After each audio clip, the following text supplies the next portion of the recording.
Բարև ձեզ, Ստեփան Գրիգորյան YouTube-յան ալիքի մասնակիցներ։ Ողջունում եմ ձեզ բոլորիդ։ Այսօր ապրիլի 14-ն է։ Մենք շարունակում ենք մեր աշխատանքը։ Պետք է ասեմ, որ այսօր մենք կխոսենք երկու խնդիրների մասին։ Դրանք կլինեն գլխավորը։ Ինչ են ուզում մեզանից Ադրբեջանը եւ Ռուսաստանը։ Այսօր հերթական Ռուսաստանի պաշտոնյան Միխայել Գալուզինը փոխարտգործնախարարը սպառնաց Հայաստանին։ Իր ելույթում կար եւ սպառնալիք հայ ժողովրդի նկատմամբ, Հայաստանի պետականության նկատմամբ, եւ սուտ, եւ մանիպուլյացիա,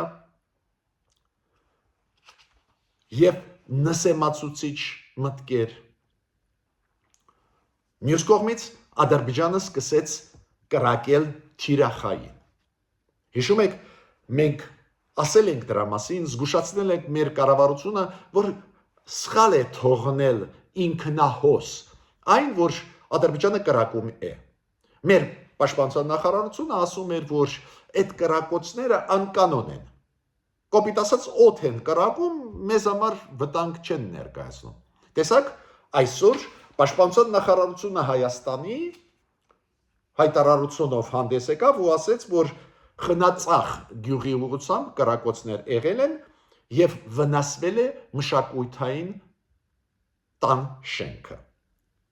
Ու մենք ձեր ուշադրությունը դրա վրա դարձրել ենք, որ կառավարությունը միգուցե իմաստ ունի այս կրակոցները չանտեսել Ադրբեջանի, ուղղակի դիմել ՀՀԿ-ին, որ քննարկեն, ինչի են կրակում ադրբեջանցիք, կամ մտնել ՄԱԿ-ի անվտանգության խորհուրդ։ Քանի որ այդ լուրջ է, կրակում են ադրբեջանցիք։ Հիմա անկանոն սկզբից տեսակ, հիմա թիրախային, ուրեմն մեր առաջարկը բավական խելքի մոտ առաջարկ էր։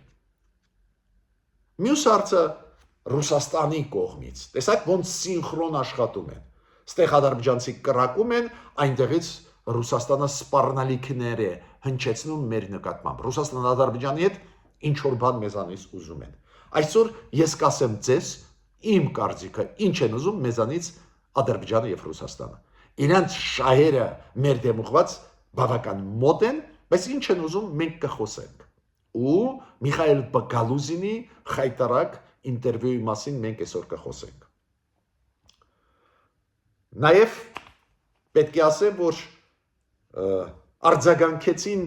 այս նոր էսկալացիայի, որին գնում է Ադրբեջանը մեր դեմ ուղված, արձագանքեց Ֆրանսիայի արտգործնախարարը։ Ֆրանսիայի արտգործնախարարը այսօր պետք է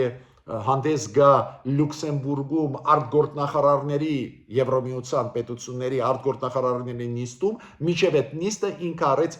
X-ում իր գրառումը,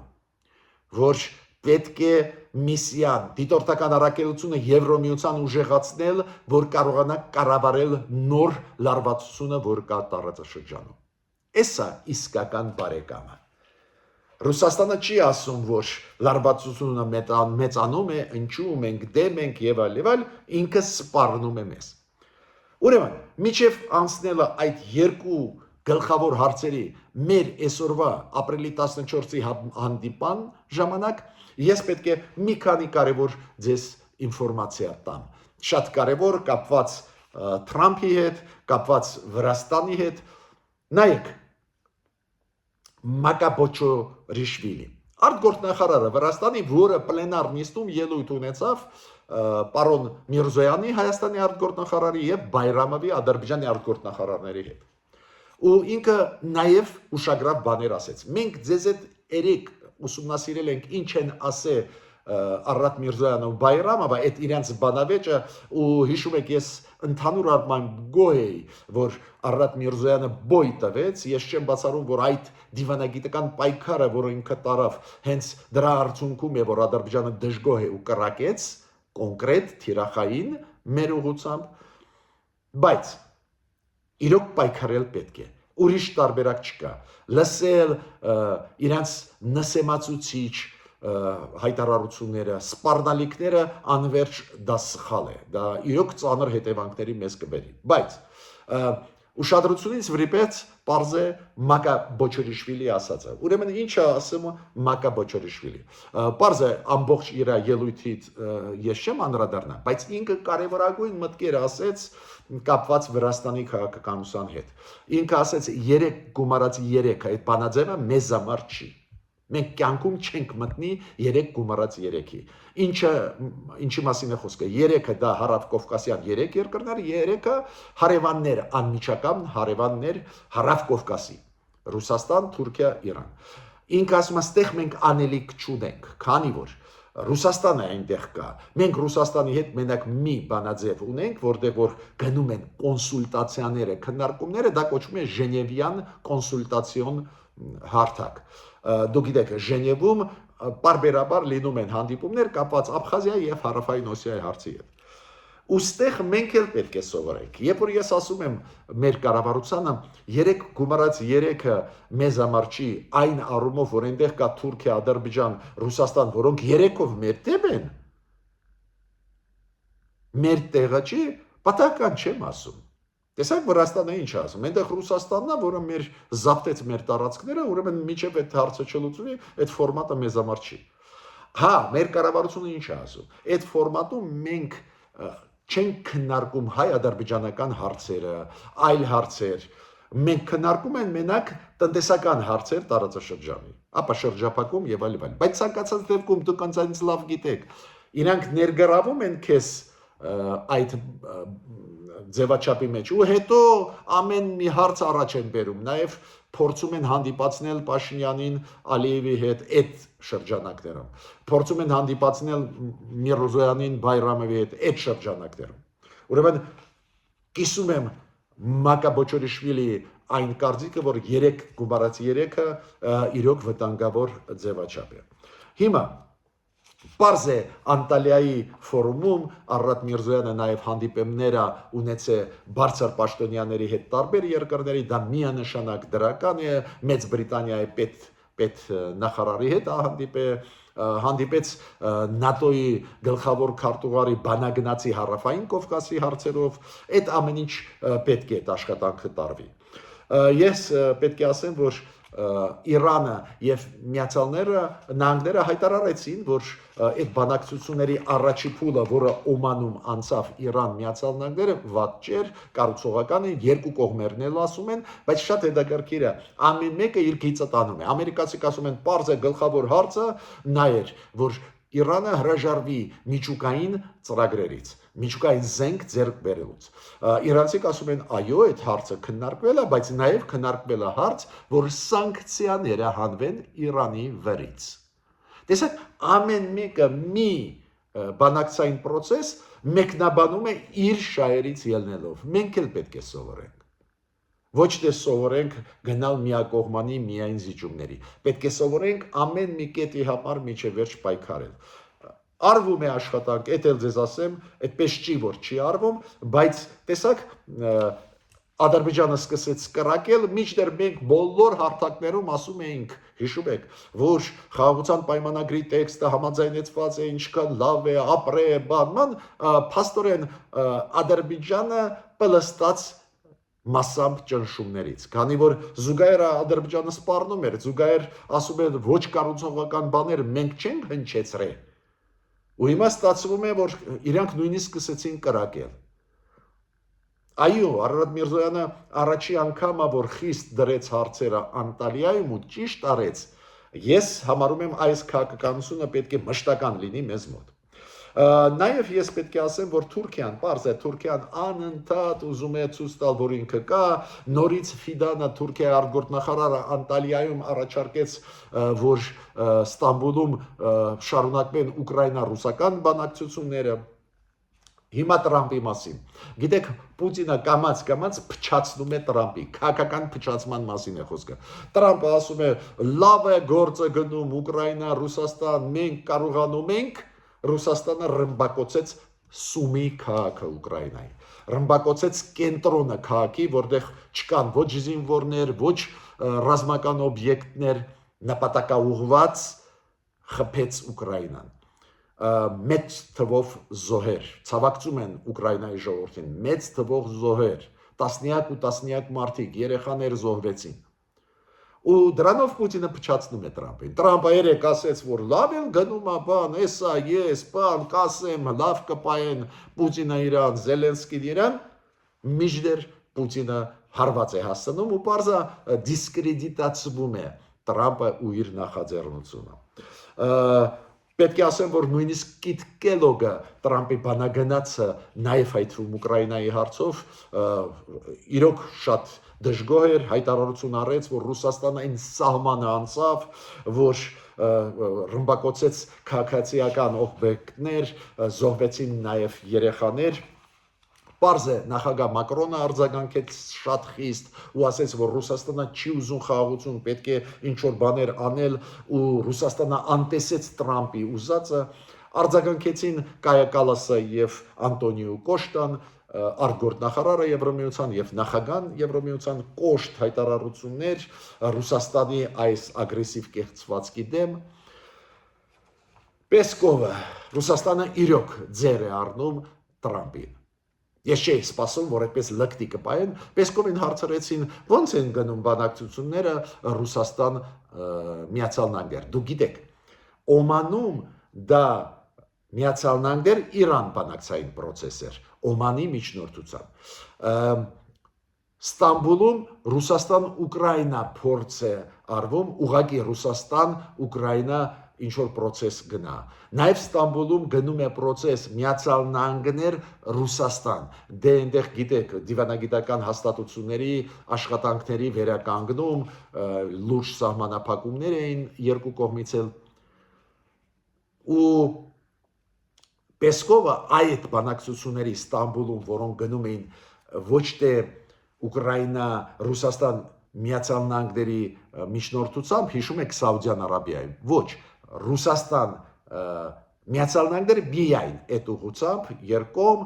որ դիվանագիտական հաստատությունները ավելի լավ աշխատեն, վերսկսեն աշխատանք, ու ստեղ Պեսկովը ասում է, դե այդ լուրջ կուտակվեցին շատ ու շատ լուրջ հարցեր, ուրեմն շուտ մի կսպասի արդյունքներ, մեծ աշխատանք է պետք, երբ որ արդարեցին կհանդիպեն Տրամպը ու Պուտինը, ու ասեց դա էլ կլինի անպայման, բայց իմացեք, որ դրա համար պետք է երկար պատրաստվել ու պահանջում է ժամանակ։ Ու պարզ է, Պեսկովը գիտեր, չէ, որ կկարակեն Սումի քաղաքի վրա ու պարզ է, որ ինչ հանդիպան մասին է խոսքը։ Տրամպին ընդհանրապես ինքը բանից կզրկի, էլի, հարգանքից աշխարհի կողմից Տրամպի նկատմամբ ընդհանրապես կզրկի Պուտինը։ Հիմա գիտեք, մեկ հայտարարություն արեց Ամերիկայի դեսպանատունը Երևանում, որ մեր կառավարությունը անպայման պետք է խրախուսի մարդկանց, ովքեր գտնվում են Միացյալ Նահանգներում անօրինական հիմքերով, ոչ լեգալ, որ իրանք վերադառնան Հայաստան։ Ու դեսպանատունն ասում է, որ չի կարելի թույլ տալ, որ այդ մարդկանց ի վերջո գտնեն միգրացիոն ծառայությունները, ոստիկանությունը Միացյալ Նահանգների ու հետ ուղարկի տարբեր ձևերով կամ նույնիսկ ենթարկի պատասխանատվության Միացյալ Նահանգներում։ Դες իրենց անվտանգությունը, որ պահպանեն իրանց ապագան, իրանք պետք է անպայման դուրս գան։ Ես չգիտեմ, մեր կառավարությունը ինչ անի, կարող է միայն ընդհանուր հայտարարությունով հանդես գա, քանի որ այդ անձնական հարց է, ինչ որ մարդը որոշեց գնալ Ամերիկա ու ցանկացած գնով անցնում է սահմանը, խախտելով, այդ շատ վատ է, բայց նույնիսկ ես կասկածում եմ, որ մեր կառավարությունում ցանկ այդ մարդկանց կա, բայց այս հայտարարությունը շատ ուշագրավ էր, ես ուզում եմ մեր հայրենակիցներին զգուշացնել, որ Միացյալ Նահանգների դեսպանատուն Երևանում հայտարարությունով հանդես է գալ, որ ով գտնվում է անօրինական հիմքերով Ամերիկայում, ինչքան կարելի է շուտ դուրս գալ, քանի որ ի վերջո միգրացիոն ծառայությունը, ոստիկանությունը իրանց կբռնեն։ Ես միշտ ասում եմ մեր կառավարությանը, ասում եմ, մի քիչ մենք պետք է ճկուն լինենք։ Օրինակ, Տրամպը գործունյա մարդ է։ Տեսեք, Տրամպը ուզում է Միացյալ Նահանգների, կներեք, Տրամպը ուզում է, որ Միացյալ Նահանգները Ուկրաինայի հետ ստորագրեն հազվագյուտ մետաղների պայմանագիր։ քանի որ կան հազվագյուտ մետաղներ Ուկրաինայում, ու Տրամպը ուզում է այնտեղ մեծ գործունեություն ծավալել։ Դա վատ չի, քանի որ ավտոմատ դա նշանակում է, որ Ուկրաինան հարվածել ավելի դժվար կլինի, քանի որ այնտեղ կլինեն ուղղակի շահեր Միացյալ Նահանգների։ Բայց ինչի դանդաղ է գնում, ինչի Զելենսկին դիմադրում է։ Դա կապված է դրա հետ, որ Տրամպը ինչ է ասում։ Այդ պայմանագրում արի ֆիքսենք, որ դուք մեզ պարտքեք 300 միլիարդ կամ 200 միլիարդ դոլար, այն որ Բայդենի ժամանակ զենք զինամթերք ձեզ տվել ենք։ Հիմա Զելենսկին ասում է, այդ օգնությունը, որ եղել է, այդ օգնությունը պարտքով չեն տվել մեզ։ Մենք ենք պաշտպանում Եվրոպայի անվտանգությունը, Ամերիկայի վերջո անվտանգությունը։ Տեսեք, ոնց պետությունները պաշտպանում են իրենց շահերը։ Ուստեղ է, որ գլխավոր խոչընդոտը։ Ու Զելենսկին ասում է, ես կյանքում փաստաթուղթ չեմ ստորագրի, որ ես ինչ որ պետության համար պետք է 200 միլիարդանոց պարտք փակեմ։ Ու մեզ համար էլ դաս պետք է լինի, որ մենք պետք է պայքարենք ամեն կետի համար բանակցությունների ժամանակ։ Բայց հեշտ չհամաձայնվենք, լավ Ադրբեջան համաձայնվեցինք դուրս բերել մեր սահմաններից Եվրոմիության դիտորդներին։ Տեսակ ինչ եղավ։ Ադրբեջանը կրակեց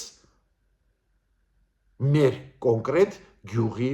ուղղությամբ, վնասեց մշակույթի տունը։ Ուրեմն անհրաժեշտությունը երրորդ ուժերի գտնվել հայ-ադրբեջանական սահմանում էլ ավելի ուժեղանում է։ Հիմա միջև անցնել գլխավոր երկու հարցերի ես ուզում եմ շնորհակալություն հատնել Վիկտորիա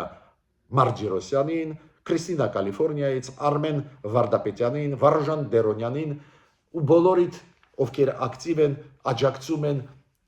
կոմենտներ են գրում, բաժանորդագրում են, բոլորիդ շատ շնորհակալ եմ։ Դուք տեսնում եք ինչքան կարևոր աշխատանք ենք մենք կատարում, անչափ կարևոր,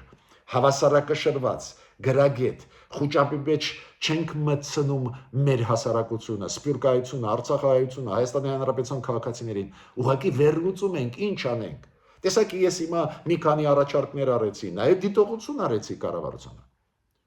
Բայց մենակ դա կաշխատի, կառուցողական մոտեցում, խոճապ չտարածող մոտեցում։ Օրինակ, շատ կարևոր է հիմա հասկանալ, ինչ է մեզանից ուզում Ադրբեջանը եւ Ռուսաստանը։ Ակնհայտ է, այս լարվածությունը, որը Ադրբեջանը անում է, ինչի համար է։ Մեզանից խլել Սյունիքի ճանապարհը։ Կոպիտ ասած, որ Ադրբեջանը Ռուսաստանի հետ միասին կառավարեն այս ճանապարհը։ Դա վտանգ է մեր սուվերենության համար, մեր անկախության համար։ Այո, ես պնդում եմ, որ Ադրբեջանը եւ Ռուսաստանը նաեւ ուզում են մեզ զրկել անկախությունից։ Դες դե ֆակտո որ մենք անկախ չլինենք։ Հա դե յուրե կարող է ինչ որ դրոշ մնա ֆորմալ։ Ես դա տեսնում եմ Ռուսաստանի քաղաքականությունից, Ադրբեջանի։ Բայց այս փուլում իրանք լուծում են շատ կոնկրետ հարց։ Ուզում են, որ մենք ի վերջո տանք ճանապարհ Նախիջևանից Ադրբեջան, բայց այդ ճանապարհը վերահսկի Ռուսաստանը Ադրբեջանի հետ միասին։ Դա է պատճառը, որ Ադրբեջանը այնտեղից կրակում է, Ռուսաստանի պաշտոնյաները մեզ սպառնում են։ Ու հիմա ես ուզում եմ ձեզ հետ վերլուծել այս սպառնելիքները, որոնք հնչեցին պարոն Միխայիլ Գալուզինից։ Դա շատ լուրջ ինտերվյու ինքը տվեց Իզվեստիա թերթում, ու ես ուզում եմ առանձին դրվագների մասով անցնել ձեզ հետ վերլուծել։ Նայեք, ինքը ինչ ասում Գալուզինը։ Եթե Հայաստանը գնա դեպի Եվրոմիություն այդ ճանապարհով, պարզ է մենք եւ պետությունները ԵԱՏՄ-ի կվերանային խաղի կանոնները տնտեսական, որը ունենք Հայաստանի հետ։ Կվերանայինք։ Եթե գնում եք Եվրոմիություն, ԵԱՏՄ-ում չեք կարողանալու նույն խաղի կանոններով շարժվել։ Ու ինքը ասում է, դա պարզ է, որ ցավոտ process կլինի մարդկանց համար, հասարակ Հայաստանի քաղաքացիների համար։ Սպառնալիք։ Կոպիտ ասած կփակենք վերին լարցը, չգիտեմ, չենք առնի ձեր ապրանքը։ Միշտեր հասարակ բան ուզում եմ ասել ձեզ։ Հայեր ջան, Հայաստանի Հանրապետության քաղաքացիներ ջան։ ԵԱՏՄ-ում 5 երկիր է։ Բայց նույն Ռուսաստանը ունի առևտրի հարաբերություններ Չինաստանի հետ, Հնդկաստանի հետ, այլ երկրների հետ։ Ուրեմն ինչ եղավ։ Մենք եթե դուրս գանք ԵԱՏՄ-ից ու գնանք Եվրոմիություն, ես հույսով եմ, որ այդպես կլինի, դառնալով Եվրոմիության անդամ կամ ստորագրելով ասոցիացիա, ավտոմատ մենք պետք է դուրս գանք ԵԱՏՄ-ից, մտնենք Եվրոմիության առևտրի ազատ առևտրի գոտի, չէ՞։ Ինչու մենք չենք կարող երկկողմ առևտուր անենք Ռուսաստանի հետ, Ղազախստանի հետ, Ղրղստանի հետ։ Ով ասեց, կարող ենք։ Դες անպայման չի առևտուր անել Ռուսաստանի հետ լինելով ԵԱՏՄ-ում։ Ռուսաստանը հարյուրավոր երկրների հետ վատ լավ առևտուր անում է, բայց այդ երկրները ԵԱՏՄ-ի անդամ չեն։ Ուրեմն ինչ են լոլոմ ես կարդում, ինչ են ուզում վախացնել ու խաբել։ Ինքը ինչ ասում, առևտրաշրջանառությունը Հայաստան-Ռուսաստան հասավ 12 միլիարդ դոլարի։ Հայաստանը մեզ համար դաշնակից է, դաշնակցային գործընկեր է ու մեզ կապում է բազմադարյա համագործակցություն, նաև համագործակցություն ֆաշիզմի դեմ կռվելու եւ այլ եւ այլ։ Ես հարց եմ տալիս։ Այ երբ որ Գալուզինը օգտագործում է բարեր, դաշնակցային գործընկերություն, շո լուրջ բան է, դրանից բարձր բան չկա դաշնակից։ Ռազմավարական գործընկեր, դաշնակից օգտագործեց եւ մենք դաշնակից ենք եւ ռազմավարական գործընկեր։ Այդ բարերը լուրջ բան է։ Այդ Գալուզինը մտածում է, որ Հայաստանում սա անգրագետ է։ Օրինակ, երբ որ Ադրբեջանը մտավ Հայաստանի տարածք ու Ռուսաստանը ասեց մենք չենք տեսնում ագրեսիա, մինչդեռ Ադրբեջանը գրավեց նվազագույնը 240 կիլոմետր, դա նշանակում է, որ Ռուսաստանը չի համարում մեզ դաշնակից։ Չի համարում ռազմավարական գործընկեր, քանի որ եթե դաշնակից համարեր, պետք է զորքով, իր զորքով մեզ աջակցեր։ Հանել Ադրբեջանի զորքերը Հայաստանից։ Կամ Ռուսաստանը պետք է ապահովեր անվտանգությունը Լեռնային Ղարաբաղի հայերի։ Չապահովեց։ Խաղաղապահները Ռուսաստանի Ադրբեջանի հետ միասին հանեցին հայերին Լեռնային Ղարաբաղից։ Որ ռազմավարական գործընկերության մասին է խոսքը։ Տեսակ, Եվ սուտ կա, ես սպառնալիք կա ու ես պարտավոր եմ դա ներկայացնել մեզ, մեր հասարակությանը, նաև մեր կառավարությանը, քանի որ ես տեսնում եմ վատ են հասկանում ռուսերեն լեզուն, վատ են հասկանում ռուսերեն լեզվի դիվանագիտական մասը։ Մյուսը շատ տարական բան ասեց Միխայել Գալուզինը, համարելով մեզ ասենք անգրագետ։ Ինքը ասում է, գիտեք ինչա, միաժամանակ դուք չեք կարող լինել Եվրոմիության անդամ եւ ԵԱՏՄ-ի անդամ։ Ճիշտ է ասում, բայց չգիտեմ, ինչի է ասում։ Մենք բոլորս գիտենք, հենց դրա պատճառով էլ որ նախաձեռնել ենք գնալ դեպի եվրոինտեգրացիա, որ փոխվենք այս կոռուպցիոն ԵԱՏՄ-ի շրջանակներից։ Կոռուպցիոն վտանգավոր մեր ձեռներեցների համար ներգրավող մեր ձեռներեցներին անօրինական ինչ-որ գործարքների մեջ։ Հենց դրա պատճառով գնում ենք Եվրոպա, որ թափանցիկ խաղի կանոններ լինեն, կոռուպցիան քչանա, ռիսկերը առևտրի ժամանակ քչանան։ Ուրեմն պետք չի մեզ տարական բաներ սովորացնել, որ Եվրոմիությունը եւ ԵԱՏՄ-ն իրար չեն բռնում։ Այո, ԵԱՏՄ-ում կոռուպցիա է, թալան է, չգիտեմ, խաղի կանոնները պարզ չեն, Եվրոմիության շուկան դա ամբողջ աշխարհը ընդունում է, ամենաազատ մրցակցային շուկա պարզ խաղի կանոնների հետ կապված։ Ու ինքը ասեց մի միտք, որը ես համարում եմ անչափ վտանգավոր մեզ համար։ Դե անընդհատ Եվրոմիության խաղի կանոնների դեմ բաներ էր ասում է անհասկանալի բան է, ձեզ մարդ չի սպասում, դու գիտեք, այս ձևի նարատիվներ ռուսական Հայաստանի ներսում են տարածում են, պրոռուսական ուժերը 5-րդ շարասյունը, որ ասում է Եվրոպայում ոչ ոք չի սպասում, խաղի կանոնները ու պահանջները խիստ են, անհասկանալի են, մշուշոտ են, ուղղակարակը Եվրոմիության խաղի կանոնները շատ հստակ են։ Ուղղակի դու իրենց պետք է կատարես, որ Եվրոմիության անդամ դառնաս։ Բայց հա ու կրկնում է, որ ցավոտ process կլինի, մենք զգուշացնում ենք ձեզ, բայց գլխավոր վտանգավոր թեզը նա էր, որ ինքը ասում է, որ Եվրոմիությունը թշնամի է Ռուսաստանի նկատմամբ։ Իրանք տանում են թշնամական քաղաքականություն Ռուսաստանի դեմ ուղված։ Ուզում են, որ Ռուսաստանը պարտվի պատերազմում Ուկրաինայի դեմ ուղված։ Ուզում ասի, որ այդ ճգնաժամի Ուկրաինայի Եվրոպան չի ուզում խաղաղության հաստատվի։ Ու քանի որ ինքը ասում է Հայաստանը ռազմավարական պարտնյոր է, դաշնակից է Ռուսաստանի, դուք պարտավորություններ ունեք, մենք դաշնակից ենք, դուք իրավունք չունեք մեր թշնամու հետ աշխատել, Եվրոմիության հետ աշխատել։ Ու Եվրոմիությունը ամեն ինչ անում է, որ դուք չաշխատեք մեզ հետ հապկում, ԵԱՏՄ-ում, ԱՊ-ի երկրների շրջանակներում։ Տեսակ, ինքը բացի դրանից, որ ստում է, բացի դրանից, որ սպառնում է, միաժամանակ Միխայել Գալուզինը ինչ է ասում, դուք մեր դաշնակիցն եք, դուք ռազմավարական պարտներ եք, դուք պարտավորություն ունեք մեզ աջակցել Ուկրաինայի դեմ պատերազմում։ Քանի որ Եվրոպան բաց մեր դեմը օգնում է Ուկրաինային, բաց ասում է, որ Ռուսաստանը պետք է պարտվի, ուրեմն մեր թշնամի են, ուրեմն դուք պարտավորություն ունեք մեզ աջակցել։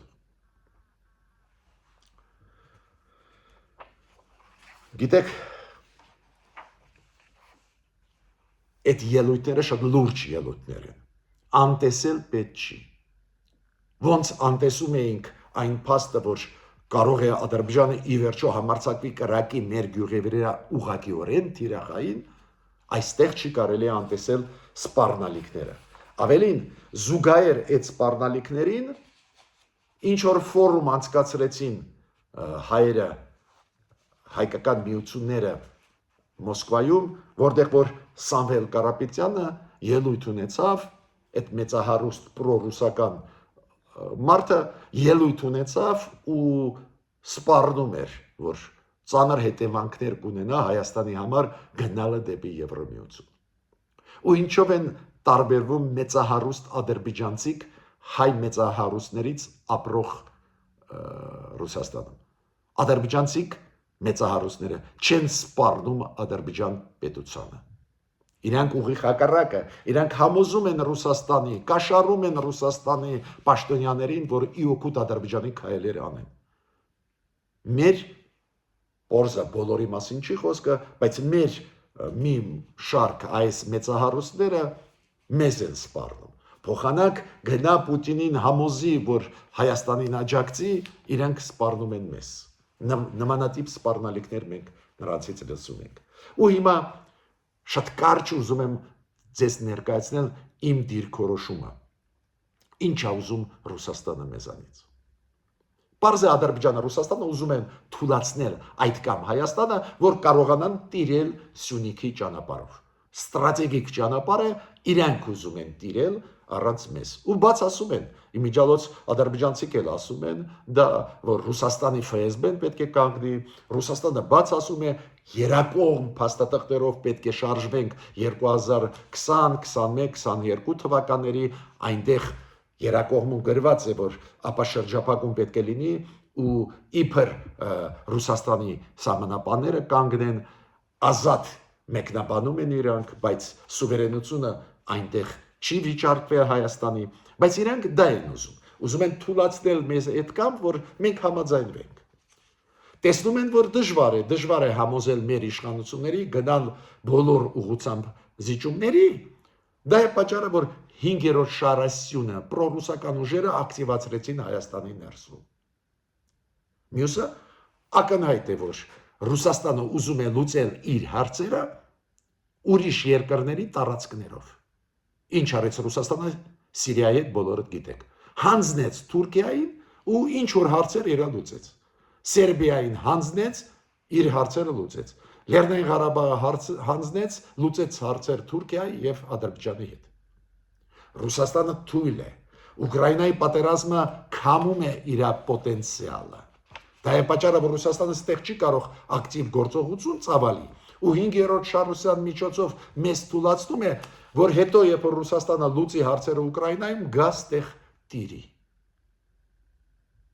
Շատ հասարակ ցանկություններ են։ Խաբել մեր հասարակությունը, որ իբր Ռուսաստանը կապ չունի Լեռնային Ղարաբաղի հանձնման հետ, որ իբր Ռուսաստանը ուզում է օգնել։ Հավատանք այդ ստերին, ամեն ինչ կկորցնենք։ Ուրեմն Հայաստանը պետք է եւ զարգանա, եւ ուժեղանա։ Մի կողմից բանակը ուժեղացնի, դիվանագիտությունը ակտիվացնի, ինչը մասապարվում է, դա էլ ձեզ ասեմ։ Մենք ասում ենք դա բավարար չի, բայց արվում է։ Մյուս կողմից Հայաստանը բանակցություններ տանում է Թուրքիա, Ադրբեջանի հետ, դա ճիշտ է, բայց բանակցությունների ժամանակ չի կարելի այդքան շատ գնալ զիջումների։ Ինչքան շատ գնաց զիջումների, նոր զիջումներ կպահանջեն։ Ուրեմն ել ավելի ակտիվ պետք է աշխատել Միացյալ Նահանգների հետ, ել ավելի ակտիվ պետք է աշխատել Եվրոմիության հետ, այլ խաղացողների հետ։ Ռուսաստանը հիմա շատ ակտիվ օգտագործում է հիբրիդային պատերազմը։ Չունի այդքան ուժ, որ ստեղ մտնի ուժով ինչ-որ գործողություններ անի։